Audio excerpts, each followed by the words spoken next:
और जो माता जी को दर्शन दे के आ गए, वो तो दर्शन करने नहीं गए थे, माता जी को दर्शन दे के आ गए वहाँ पे। कोई नई खबर नहीं है, ना ही ये नगर निगम में ही ऐसा विचित्र काम होता है, ऐसा कहना गलत है। सारे सरकारी डिपार्टमेंट में यही चलता है, कमीशन का खेल, बगैर कमीशन के तो कोई काम हो ही नहीं सकता सरकारी काम। मुख्यमंत्री भी आए, 10 मिनट वहाँ रुके और मजबा जमा के चले गए। हुआ कैसा उसमें कि जो आयोजन हो रहा था, उस आयोजन को 2 लोगों ने हाईजैक कर दिया। पंडित सुमित मिश्रा जो भाजपा के नगर अध्यक्ष हैं, और गोलू शुक्ला जी जो अभी हाल चर्चा में है।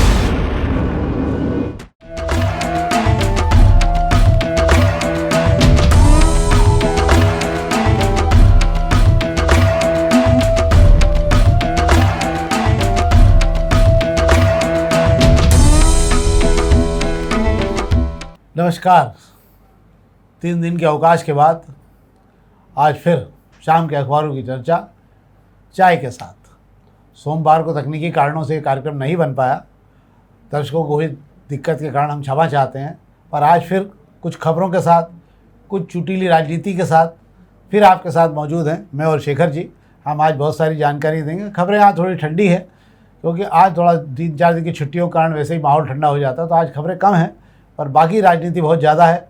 सनातनी विधायक के तनातनी चिरंजीव को लेकर भी बात है, और इसके अलावा एक कथा हाईजैक हो गई जिसको लेकर मतलब नाचे कूदे बांदरी और खीर खा गए मदारी वाली स्थिति भी है, पर हम उसमें बाद में बात करेंगे। सबसे पहले खबरों पर बात करते हैं। शेखर जी शुरू करें अपन खबरों पर? जी बिल्कुल। तो आज हम सबसे पहले पत्रिका से ही चालू करते हैं। पत्रिका की खबरों में ही चालू करते हैं। पहले पेज की खबर पर बात करते हैं। खबर अच्छी लिखी है पत्रिका में आज। उत्तम राठौर की लिखी हुई खबर है ये कि नगर निगम में इतना सब होने के बाद तमाम सिस्टम बन गए, पर जो रिश्वत का सिस्टम है वो आज भी बना हुआ। 18% जो है पर्सनल कमीशन को लेकर जो है ये खेल चलता रहता है, और ये कम नहीं होता। और इस हमाम में लगभग सभी नहा रहेंगे। क्या है शेखर जी पूरा मामला? बिल्कुल आप सही कह रहे हैं। पहले तो मैं ये बहुत क्लियर और बहुत साफ कर देना चाहता हूँ कि ये जो खबर दी गई है कोई नई खबर नहीं है, ना ही ये नगर निगम में ही ऐसा विचित्र काम होता है, ऐसा कहना गलत है। सारे सरकारी डिपार्टमेंट में यही चलता है, कमीशन का खेल, बगैर कमीशन के तो कोई काम हो ही नहीं सकता सरकारी काम। बात की जा रही थी, जानकारी अच्छी निकाल कर लाए हैं, बता रहे हैं कि जो बात करिए 18% कमीशन की, जो बात कर ली है कि 18% जो कमीशन जो बढ़ता है वो 18% कमीशन में पार्षद आ गए, जोनल अफसर आ गए, फाइल को देखने वाले आ गए, बिल लगाने वाले आ गए मुख्यालय के, ये पूरी वो गैंग आ गई जिसे कमीशन चाहिए। सबका टका बंधा हुआ है, किसी का 2, किसी का 3, किसी का 1 टका। ये भी लिखा हुआ है फाइल ऑनलाइन करने के भी 1000 रुपये लगते हैं। तो क्या है कि ये जो खेल है ये सब दूर चलता है, इसके सबकी बंदियां बंधी हुई है, ये कोई नई चीज़ नहीं है। पर दूसरी चीज़ उन्होंने एक अच्छी उठाई है, वाकई सही बात। 37% जो अन्य टैक्स लगते हैं, अन्य खर्चे जिसको बोला गया है, जिसके अंदर जीएसटी आ गया, दूसरे सारे टैक्स आ गए, खर्चे आ गए, और उसके अंदर मुनाफा भी आ गया ठेकेदार का, ये मिला के 37% ये हो गया। 37% और 18% का खर्चा किसी काम में से आपने निकाल दिया तो बस हो गया 55%। अब 55% तो सिर्फ मुनाफे में और बांटने में ही चला जाएगा, तो कोई भी काम अगर नगर निगम कराएगा तो उसकी गुणवत्ता कितनी होगी, इसकी अपेक्षा बिल्कुल इस शहर के लोगों को नहीं करना चाहिए। वजह यह है कि 45% में इतना ही काम मिलेगा ठेकेदार की। मुझे नहीं लगता है कोई इसमें गलती है, तभी तो सड़कें बहुत जल्दी गड्ढे हो जाते हैं, बहुत जल्दी जो इस नर्मदा की लाइनें जो हैं वो लीकेज मारने लग जाती है। और शहर में जितने भी काम होते हैं उसकी बात कर लें जो नगर निगम से होते हैं, उसके ऊपर ये 55% अगर जा रहा है तो 45% में इतना ही काम होगा। सिस्टम को सुधारने की बात कही जा रही है, शिकायत होगी तो क्योंकि तो ये अफसरों का और जिम्मेदारों का जवाब यही होना चाहिए। मुझे नहीं लगता इसके अलावा वो कोई जवाब देंगे। और ये तो ठीक है, फिर भी 45% का काम तो हो रहा है, नहीं तो यही नगर निगम में है जहाँ पर काम हुआ ही नहीं, फाइलें बन गई, साइन हो गई और पैसा भी निकल गया।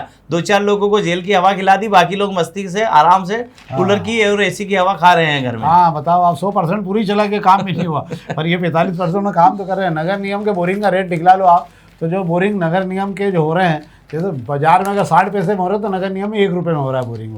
अब आप अंदाज लगा सकते हैं कि क्या हालत है कि नगर निगम का रुपया चवन्नी के भाव में चलता है बाजार में। ये कहावत है कि नगर निगम का रुपया चवन्नी के भाव में चलाना हो तो देख लो आप। अब हम बात कर लेते हैं प्रभातकरण की खबरों क्या। प्रभातकरण खबरों में आज खबरें 1-2 खबरें हैं जिस पर हम बात कर सकते हैं। तो हाँ, ये इस पर एक कल कार्यक्रम हुआ था अक्षय भम जी महाराज का, और उन्होंने जो है कैलाश वर्गीय जी के सानिध्य में जो है मुख्यमंत्री को बुलाया था रविन्द्र नाट्य गृह में, और बड़ी तादाद में संविधान के छात्र ना, संविधान पढ़ने वाले तमाम छात्र जो हैं वो संविधान का मजमा देखने के लिए वहाँ पहुँचे थे। मुख्यमंत्री भी आए, 10 मिनट वहाँ रुके और मजमा जमा के चले गए। मतलब मुख्यमंत्री भी आज, छात्र खूब थे, आगे तक भरे हुए थे। ये लाए थे कि इनको खुद ही आए अब थे? मैं ये इसमें बहुत साफ कर देना चाहता हूँ कि ये मजमा जो जमाया था, बात कर रहे हैं अक्षय बम की। अक्षय बम, ये वही अक्षय बम है जो कांग्रेस से लोकसभा के उम्मीदवार हुआ करते थे, जिनको टिकट दिया गया था। उन्होंने कैलाश विजयवर्गीय की बात मानी और कांग्रेस छोड़कर भाजपा का दामन थाम लिया था उन्होंने।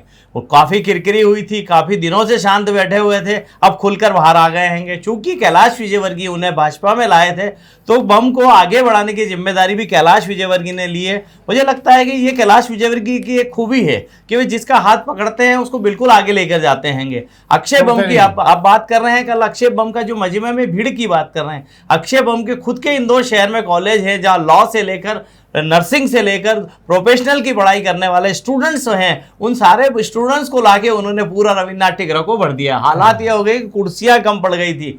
कोई बात नहीं, छात्रों ने बैठ के जो कार्यक्रम का मजा ले लिया। और सबसे अच्छी बात यह हुई कि युवा पीढ़ी को लाए थे। अब युवा पीढ़ी कोई भजन तो सुनने से रहे, फिल्मी गाने तो रहे, उनके लिए जो रॉक बैंड का इंतजाम किया गया था, रॉक बैंड था, तो रॉक बैंड पे युवा पीढ़ी बहुत देर तक टिकी रही। और मुख्यमंत्री आए तो उन्हें अच्छा मजमा दिखाई दिया। मुख्यमंत्री 2 मिनट रुकना चाह रहे थे, बड़ी जल्दी में थे, दिल्ली जाना था, लेकिन कैलाश विजयवर्गीय और भीड़ को देखकर, जो बम ने भीड़ जुटाई थी उसको देखकर मुख्यमंत्री पूरे 10 मिनट तक रुके और बम के साथ को वो ताकत दे गए बम को कि बम ने आज बताने के लिए काफ़ी है कि मैंने भाजपा में मैं क्यों आया था। हाँ हाँ, अच्छा, बम तो वैसे भी हेलोविन वाले मामले में, भूत वाले मामले में तो प्रसिद्ध हो चुके हैं ना।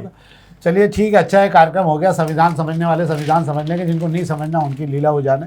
बाकी तो सब खबरें सामान्य हैं, जो आप नियमित रूप से पढ़ रहे हैं वही घुमा फिरा खबरें लिखी गई हैं सब अखबारों में। आज अग्निबाण खबरों की बात कर लेते हैं। अग्निबाण खबरों में आज जो है तापमान बढ़ गया है 3 डिग्री, गर्मी थोड़ी सी दिखने लगी। हाँ, इस पर बात कर लेते हैं शेखर जी, एक अच्छी खबर है। एक प्लाट पे तो अलग अलग हिस्सों में मकान बना, 30-50 का एक मकान था और उस पर जो है 15-50 करके मकान बना दिया गया था। तो उसको जो है नगर निगम ने तोड़ दिया है। मुझे लगता है किसी की शिकायत पे तोड़ा गया होगा, क्योंकि बाकी तो शहर भर में हर चौथा मकान 15-50 में बन के रह रहे हैं लोग। क्या है यार? बिल्कुल सही कह रहे हैं। और मुझे ऐसा लगता है कि आज ये जो कार्रवाई की गई, इस कार्रवाई पे प्रश्न चिन्ह इसलिए उठता है कि कार्रवाई मैं नहीं कहता कि गलत है, पर मेरा सवाल ये है, इस शहर में प्लाट, एक प्लाट पर 2-2, 3-3 टुकड़े करके मकान बनते आए हैं और लोग रहते आए हैं। इस गोयल एवेन्यू में रहवासियों ने शिकायत कर दी तो आपने एक मकान पर बुलडोजर चला दिया। मान लो 1500 स्क्वायर फीट गोयल एवेन्यू में 1500 स्क्वायर फीट के इस प्लाट को 2 भाइयों में अगर बनाया जा रहा हो या 2 लोगों को, छोटे परिवारों को बेचने के लिए बनाया जा रहा हो, तो ऐसा कोई गोयल एवेन्यू कोई नई काम नहीं हुआ है। इस शहर में हर जगह होता है। यहाँ तो ठीक है, लोग 10 बाय 50 के तक के मकान बना के 30-50 के प्लाट को 3-3 परिवारों को बेच रहे हैं। तो 15-50 में प्लाट बनाकर बेचने का चलन तो इस शहर में रहा है और 1-1 करोड़ रुपए में कुछ कॉलोनियों में तो मकान बिक रहे हैं। तो ऐसे में एक मकान पर कार्रवाई करना, अगर ऐसा ही है, कार्रवाई यही नियम है, तो इस शहर में जितने भी अब बन रहे हैं, मैं तो बोल रहा हूँ मौजूदा हालात में जो बन रहे हैं, सब पे नगर निगम बुलडोजर चला रहा है। नगर निगम को इसके लिए अलग से काउंटर खोल देना चाहिए कि जहाँ जहाँ भी ऐसे मकान बन रहे हैं, मतलब एक जो 2 हिस्सों बनाए जा रहे हैं। तुलसी नगर में मैं सोचता हूँ शायद कम से कम 25-30 मकान बन गए होंगे। ये पूरे किसी ने रो हाउस बनाए हैं, तो सब 30-50 के तोड़ के 10-50 के ढेर बना दिए हैं। और ये एक ही जगह नहीं, बहुत सारी कॉलोनियों में मामले होने लगे हैं। मुझे लगता है कि इस मामले में एक बार विचार किया जाना चाहिए। इस प्रकार से तोड़ा गया है तो क्या है, राम जाने ये भी। और बाकी सब खबरें सामान्य हैं, इस पर भी कुछ ऐसी विशेष खबर नहीं। ये भी पुरानी है। इंदौर मेट्रोपॉलिटन रीजन में 9000 किलोमीटर का क्षेत्र तय होगा। ये भी 5-6 दिन पहले एक प्रेस नोट जारी हुआ तो उसमें सारी जानकारी थी। अब हम बात करें तो दोपहर की खबरों की। दोपहर की खबरों में मैं केवल पहले पेज की खबरों की बात करूंगा, बाकी सब खबरें जो दूसरे में है वो इसमें भी होगी। एक तो अंतर्राष्ट्रीय मुद्रा कोष IMF ने एक रिपोर्ट, अंतरिम रिपोर्ट जारी की है, बहुत छोटी रिपोर्ट जारी की, और उन्होंने दावा किया है आने वाले समय में एक बहुत बड़ा क्रैश आने वाला है बाज़ारों में। पूरी दुनिया भर के बाजार इसमें हिल जाएंगे और एक आर्थिक तबाही का एक बहुत बड़ा दौर अब शुरू होने जा रहा है। क्योंकि IMF ऐसे मामलों में रिपोर्ट बहुत कम करता है। IMF वही है जिसने भारत को लेकर भी ये कहा था कि GDP का 85% से ज़्यादा कर्ज हो चुका है, जो खतरे की घंटी के लिए पहुंच चुके हैं हम लोग। ये भी IMF की रिपोर्ट थी, उसी के बाद ही भगदड़ मची थी। और IMF की रिपोर्ट के में ये भी कहा गया है कि बैंकों को आगाह किया गया है, कि बैंकों को कहा गया है कि वे अपने वित्तीय संसाधनों को मजबूत करें और नकदी को ज़्यादा से ज़्यादा बचा के रखें, क्योंकि आने वाले समय में नकदी का भयानक संकट पैदा होने वाला है और उससे सतर्क रहने की ज़रूरत है। नहीं तो कई बैंकों को इसका भयानक नुकसान उठाना पड़ेगा। किसी एक देश के लिए नहीं, सभी के लिए उन्होंने कहा है कि इस बारे में ध्यान रखना चाहिए। एक और अर्थशास्त्री हैं और जो माने हुए अर्थशास्त्री जिन्होंने जनवरी में कहा था कि फरवरी अंत तक पूरा शेयर बाजार क्रैश हो जाएगा, उनकी ही एक रिपोर्ट जो अभी जारी हुई है उसमें कहा आया है, आज फिर एक उन्होंने जो डाला है सोशल मीडिया पर, उन्होंने कहा है ये एक बड़ा तबाही का दौर शुरू होने वाला है। अगले कुछ महीनों में आपको ये सब दिखने लगेगा जो हम आज आपको बता रहे हैं, और इसमें कई बाजार जाएंगे, कई बैंकें जाएगी। 2029 के बाद दूसरी बार ये 19-20 मतलब 19-29 के बाद ये दूसरा दौर आएगा 100 साल के 95 साल के बाद, जिसमें आप हर देश में बड़ी तबाही देखेंगे। जितने देश जो अपने आप को सक्षम समझ रहे हैं वो भी लड़खड़ाने लग जाएंगे। और ट्रंप जी जो है वो 20 अप्रैल को एक बार फिर बड़ा बम फोड़ने वाले हैं। उन्होंने कह दिया है कि नया बम लेके आ रहे हैं, 20 तारीख को फोड़ेंगे। वो क्या होगा ये तो वही जाने। पर आज शेयर बाजार में जमकर उछाल आया, 1700 अंकों के उछाल के साथ 10 सेकंड के अंदर ही 7 लाख करोड़ से ज़्यादा का झमाझम बरसने लगे निवेशकों के पैसे। तो ये तो थी पहले पेज की खबरें जो मैंने आपको बता दी। एक खबर पर हम और बात कर लेते हैं, बाकी सब खबरें वही हैं जो दूसरे अखबारों में भी है। 4 दिन के अंदर 510 किसानों पे 10 लाख रुपए से ज़्यादा जुर्माना लगा है, आज चौथे दिन भी। और प्रशासन जो है कुछ नहीं देख रहा है। रात के समय में जिस गांव में धुआं उठता दिखता है, प्रशासनिक गाड़ी दौड़ जाती है। शिकायतों के दौर शुरू हो गए हैं। जो आग लगा रहा है, पहले गाँव के लोग शिकायत नहीं करते थे, अब गाँव से लोग फ़ोन करके शिकायत कर रहे हैं कि कौन खेत जला रहा है। तो प्रशासन की गाड़ियाँ दौड़ने लगी, जहाँ धुआं दिखता है रात को दौड़ जाते हैं और चालान बनाते हैं। और 10 लाख रुपए से ज़्यादा अभी तक चालान बना के वसूल कर चुके हैं। ये एक बड़ी बात है।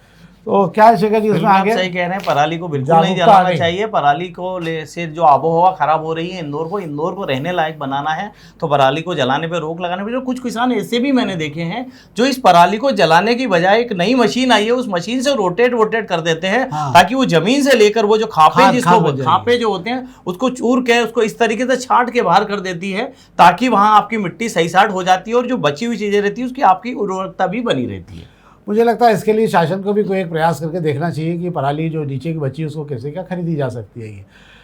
ये तो थी अखबारी खबरें जिस पर हमने बात की। अब हम कुछ राजनीतिक खबरों पे बात कर लेते हैं। खबरें छोटी छोटी है राजनीति की, पर हैं बड़ी मजेदार खबरें।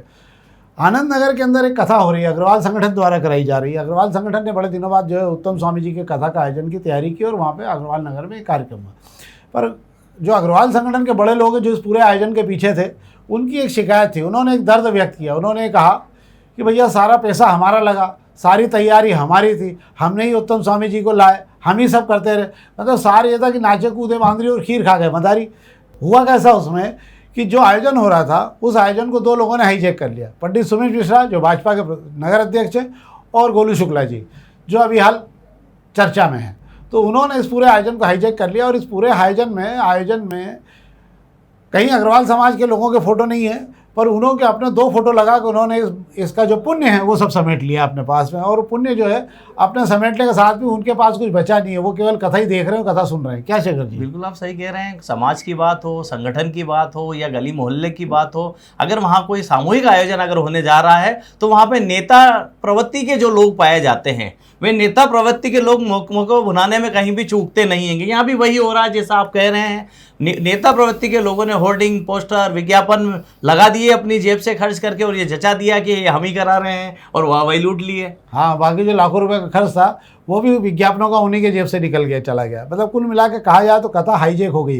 मैंने सुना है कि मनीष मामा को इससे दूर कर दिया। क्या है शेखर? बिल्कुल आप सही कह रहे हैं। आपने गिनती कर ली सारे लोगों की। आपने कहा सर विधायक भी इससे जुड़े हुए हैं, आपने कहा नगर अध्यक्ष भी वहीं रहते हैं, वो भी इससे जुड़े हैं। चूंकि इस आयोजन को करा रहा नवलखा सामाजिक संगठन है, नवलखा का अग्रवाल समाज का जो युवा संगठन है वो करा रहेगा। तो ये जिस इलाके में हो रहा है उस इलाके में सुमित मिश्रा जी भी रहते हैं, गोलू शुक्ला जी वहाँ के विधायक हैं। अब बात करें मनीष शर्मा मामा वहाँ के पार्षद हैं, पर उनको दूर रखा जा रहा है। वजह है कि विधायक से उनकी जो तनातनी चलती है वो तनातनी यहाँ कहीं ना कहीं दिखाई दे रही है। हाँ, अब ये जरा मामला थोड़े दिन हम रुकते हैं, फिर आपको इसमें बड़ी तनातनी भी थोड़े दिन बाद दिखने लग जाएगी। इसके पहले जो है एक उनके गोलू शुक्ला जी के पीए ने भी कहा, ऑडियो वायरल हो गया था कि भैया जरा इसे दूरी बना के रखना आपने को।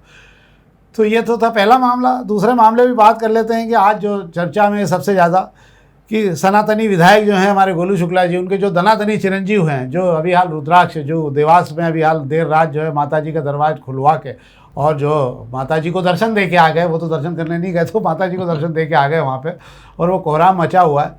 पर आज उसमें रातों रात कुछ बड़ा परिवर्तन हो गया है। बताया जा रहा है कि दादा दयालु ने भी कोई हस्तक्षेप किया, ब्राह्मण आदमी जो पूजा करता था, पुजारी वहाँ उसके बेटे को लेके। तो आज दोनों जो है कल तक बलबला रहे थे जो दोनों पंडित, वो आज बिल्कुल चुप हो गए हैं और उन्होंने एक बयान जारी कर विधिवत कह दिया है कि नहीं नहीं, हमारे को रुद्राक्ष जी ने तो कोई लेने देना नहीं है। वो तो शायद ये भी कहते कि आए ही नहीं है शायद। क्या है यार ये बयान जो जारी कर रहे हैं इसमें कितनी सच्चाई है, कितना क्या कहना चाह रहे हैं, ये तो वक्त बताएगा। पर जिस तरीके से पिछले 3 दिनों से जो है सियासत गरमाई है, जिस तरीके से माहौल बना हैगा, इंदौर से लेकर भोपाल ही नहीं दिल्ली तक इसकी गूंज सुनाई दी है, बड़े बड़े नेशनल चैनल पर यह मुद्दा चला हैगा। दूसरी बात दूसरी बात दिल्ली तक जो गूंज गई है, तो उसमें बड़ी विचित्र बात मुझे आज जो नोटिस करने को मिली कि आज तक हो गया, एबीपी हो गया, जो बड़े चैनल है उन्होंने इतनी करारी मार मारी है इस मुद्दे को लेकर कि पुलिस को रुद्राक्ष को आरोपी बनाना पड़ा हैगा। आरोपी बनाने के बाद यही अखबार और यही चैनल वाले कह रहे हैं कि हमारी खबर का असर है कि मुकदमा दर्ज कर लिया गया विधायक के बेटे पर। अब बड़ी राजनीति देखी है, जिस जगह पर जो है कांग्रेस के सज्जन सिंह वर्मा और पिंटू जोशी जो गोलू शुक्ला के खिलाफ चुनाव लड़े थे, गए थे, पुजारी के पैर धोकर आए हैं, उनको सांत्वना देकर आए हैं। आप जो कह रहे हैं कि आज एक ऐसी खबर चली थी सोशल मीडिया पर कि रमेश मेंदोल और गोलू शुक्ला को लेकर वहां जा रहे हैं, हालांकि अभी तक तो नहीं पहुंचे हैं जब तक कार्यक्रम शूट हो रहा हैगा। अब इसके अंदर वो वहां जाके क्या बात हुई है, क्या हो रहा है या क्या होने वाला है, ये तो वक्त बताएगा। पर सियासत जो गरमाई है, इस सियासत ने इतना तो बता दिया है कि किसी का भी बेटा हो, किसी का भी कुछ भी हो, आपको मर्यादा में और सलीके से तो रहना होगा, वरना सोशल मीडिया से लेकर जब मीडिया अपना रूप दिखाती है तो उसकी गूंज जो है कहाँ तक होती है और उसका कितना असर होता है। गोलू शुक्ला के ऊपर अभी ये जो आपदा आई है, इसका जो नुकसान उन्हें भुगतना पड़ेगा, ये आने वाला वक्त बताएगा, क्योंकि ये भारतीय जनता पार्टी है। हाँ, घर में आग लग रही है घर के चिराग से। चलिए एक और बात कर लेते हैं। स्टेट प्रेस क्लब का आयोजन था, 3 दिवसीय आयोजन पर एआई को लेकर बड़ी चर्चा हुई और इस चर्चा में लगभग सभी अखबारों के कार्यालय एआई की आवाज़ में गूंजने लगे। इस प्रोग्राम में एक बड़ा मज़ेदार घटना घटी। अजय चौड़िया जो कांग्रेस के निष्कासित नेता व्यापारिक प्रकोष्ठ के अध्यक्ष थे और जीतू पटवारी जी ने उनको निकाल दिया था। कार्यक्रम के अंतिम दिन जो है सुमित मिश्रा जी जो शहर के नगर अध्यक्ष हैं भाजपा के, उनका और अजय चौड़िया जी का स्टेट प्रेस क्लब के इस आयोजन में आमना सामना हो रात को, जब समारोह समापन चल रहा था। पुरानी दोस्ती है। अपने सुमित मिश्रा जी ने भी पीएचडी किया है शायद उसी कॉलेज से, उसी जगह से जहाँ से चौड़िया जी प्रोफेसर थे। तो उन्हीं जो दोनों की अच्छी मित्रता थी, तो उन्होंने कहा ये अजय चौड़िया जी से कि सुमित मिश्रा ने कि भाई साहब आप तो भाजपा में आ जाओ, आपका तो कांग्रेस में बहुत अपमान है और अगर आप भाजपा में आओगे तो आपको पूरा सम्मान मिलेगा। तो अजय चौड़िया जी ने हाथ जोड़ के कहा, बड़ा मज़ेदार मामला रहा ये, बड़े लोगों को बड़ा ध्यान रहा था, आसपास भीड़ लगी हुई थी। अजय चौड़िया जी ने कहा कि भैया मैं तो अगर जाऊंगा भी ऊपर तो कांग्रेस के झंडे में ही जाऊंगा, मेरी इच्छा नहीं है। और मुझे लाने की कोशिश तो पटवा जी भी, जब मैं दिन भर उनके साथ घूमता था तब पटवा जी भी कई बार कर चुके, तो वो थक गए थे, तो फिर बाकी तो कोई बात ही नहीं है। किसी की पार्टी के प्रति निष्ठा देखनी हो तो मुझे लगा हम लोगों को भी वहाँ जो तमाम लोग खड़े थे, यार देखो किसी का व्यक्तिगत विवाद हो सकता है और पार्टी से किसी का विवाद नहीं होता है। तो इस प्रकार के घटनाक्रम बताते हैं कि पार्टियों के प्रति जो निष्ठावान लोग हैं उनकी निष्ठा कभी नहीं बदलती है। तो ये तो थी हमारी राजनीतिक खबरें जो हमने आपको अवगत कराया। आज से फिर हम आपको लगातार मिलेंगे। हमारा आपसे आग्रह है कि इस कार्यक्रम को अधिक से अधिक लोगों तक पहुंचाएं और हमें सहयोग दें। बहुत बहुत धन्यवाद।